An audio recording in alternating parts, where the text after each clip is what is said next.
விருதுநகர் மாவட்டம் அருப்புக்கோட்டை வட்டம் சுற்றுப்புறங்களில் உள்ள அந்த செடி மானாவாரி பயிர்களை பற்றிய தொடர்ச்சியை 2 மாதம் பார்ப்போம். 1.5 மாதம் கூட இருக்காது. ரொம்ப சின்ன செடி, ரொம்ப சின்ன செடி. இனிமேல் இது பூக்கிறதுக்கு இன்னும் 1 மாதத்துக்கு மேலே ஆகும்னு நினைக்கிறேன். பூத்து அது உங்களுக்கு மகசூல் தரணும்னா, அதாவது அதில் வந்து விதைகள்லாம் அது ஆகணும்னா இன்னும் 4 மாதம்னாலும் ஒரு பயிர் 3லேருந்து 4 மாதம் ஆகும். அப்படிங்கும்போது பார்த்திங்கன்னா இது 2 மாதம் தான் ஆயிருக்கு. இன்னும் இது ஜனவரி ஃபுல்லாக ஓடும். பிப்ரவரிக்கு அப்புறம் தான் இதை பண்ண முடியும். அதான் சோளம் விளைஞ்சி முடிச்சிருச்சு பார்த்தீங்களா. சோளம் விளைஞ்சிருச்சு, பருத்தியும் கூட விளைஞ்சிருச்சு. ஆனால் சூரியகாந்தி வந்து இந்த காட்டை பொறுத்தவரை விளையலை. இவனா இவங்க 2 மாதம் கழித்து வச்சுருக்காரு. இப்போ பெஞ்ச மழைகளில் நவம்பரில் தான் இவர் வச்சுருப்பாருன்னு நினைக்கிறேன். நீங்கள் இன்னும் சூரியகாந்தி பூத்த இடத்துக்கு நான் உங்களை கூப்பிட்டு போய் காமிக்கிறேன். வாங்க போகலாம். ஹாய் ஃப்ரெண்ட்ஸ், இதை பார்க்குறீங்க பார்த்தீங்கன்னா இது பூராமே கம்பு நல்லா பருத்துருக்கு, நல்லாயிருக்கு, சூப்பராக விளைஞ்சிருக்கு. ஏன்னா மழை நல்ல மழை, அதனால் விளைஞ்சிருக்கு.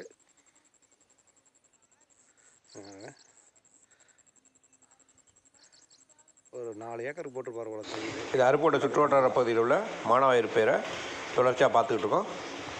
பாருங்கள், அதுக்காகன்னு பார்த்தீங்கன்னா அங்கிட்டு கொஞ்சம் சேப்பு சோளம் இருக்குது, இந்த இங்கிட்டு கொஞ்சம் சேப்பு சோளம் இருக்குது, இரும்பு சோளம். பாக்கி இது பூராமே இவர் தான் கம்பு போட்டிருக்காரு. கம்பு ஒரு 2-3 இடத்துல தான் போட்டிருக்காங்க. இன்னும் உள்ள தள்ளியும் இருக்குது கொஞ்சம் கம்பு.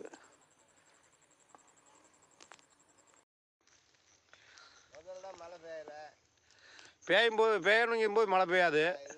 இப்போ தேவையில்லாம பாருங்க, பூரா மழை பெஞ்சு உள்ள பூரா சகதி ஒன்றும் இறங்கவே முடியாத அளவுக்கு இருக்குது. சரியாக முளைக்கல பார்த்தீங்களா. பூரா களை தான் உள்ள கிடக்கு. ஹாய் ஃப்ரெண்ட்ஸ், பார்த்தீங்களா இதெல்லாம் மக்காச்சோளம் நல்லா நிறையா போட்டிருக்காங்க பாருங்கள். ஃபுல்லாகவே மக்காச்சோளம் தான். கதிர் விட்டுருச்சு. ஆனால் பன்னிகிட்டேருந்து இதை தாக்கு பிடிக்கிறதுக்காக இது கொஞ்சம் வேலியெல்லாம் அமைச்சிருக்காரு. அதனால் கொஞ்சம் நிற்கிது. வேலி போடாமல் இருந்தால் இது வேலி கீழே கூட அது கீழே கூடி முண்டி ஓட்டை வச்சு உள்ளே போகக்கூடிய திறமையான பன்னியாக இருக்குது இந்த காட்டு பன்னி. ஏன்னா அதோடய மூஞ்சே ஒரு ஸ்டீல் மாதிரி இருக்குது. அந்த அளவுக்கு பாறையே நாட்டிடும் போல் தெரியுது. அந்த மாதிரி முட்டி ஓட்டையை உடைச்சி போது உள்ள. நீங்கள் பாருங்கள், இவர் காப்பாற்றி வச்சுருக்கிறதே பெரிய விஷயம். கதிர் போட்டாச்சு, நல்லா கதிர் போட்டிருக்கு பாருங்கள். ஆனால் வந்து பண்ணிட்டு காதாத்து இவர் நல்லா மகசூல் பெறட்டும். நல்லா நிறையா ஐடியா போட்டிருக்காரு. நான் இது பெஞ்சு இல்லாட்டி கஷ்டம்தான். என்ன நைட்டு இவங்க நாய்களை வச்சு விரட்டுறாங்க. இவங்களும் ஒரு 12 மணி போல் வந்து வேட்டெல்லாம் போட்டு சத்தத்தை எழுப்புறாங்க ஒவ்வொரு காட்டுக்குள்ளேயும் வந்து. அதனால் கூட பன்னியோட வருகை வந்து கொஞ்சம் குறைஞ்சிருந்தாலும் வருது.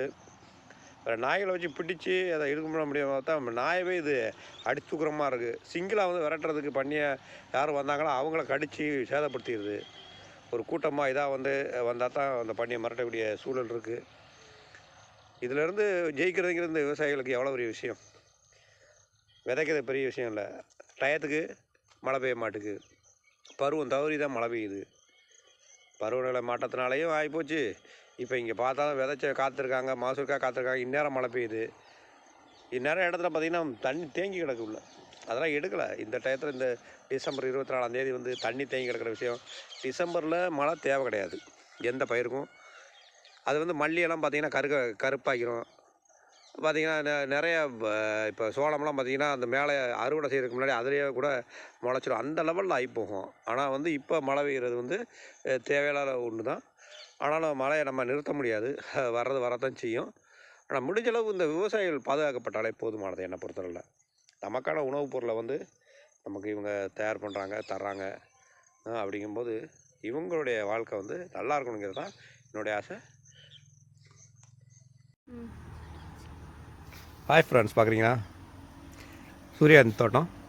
நீங்கள் பார்த்தோம் இவ்வளோ நேரம் நம்ம சுற்றி எத்தனையோ காடுக்கு போயிட்டு வந்துட்டோம். சூரியகாந்தி தோட்டத்தை பார்க்க முடிஞ்சு. எல்லாமே 1 மாதம் 1.5 மாதம் செடியாக தான் இருந்துச்சு. சின்ன சின்ன செடியாக இருந்துச்சு. நிறையா செடி பார்த்திங்கன்னா தண்ணிக்குள்ளே இருந்துச்சு சின்னதாக.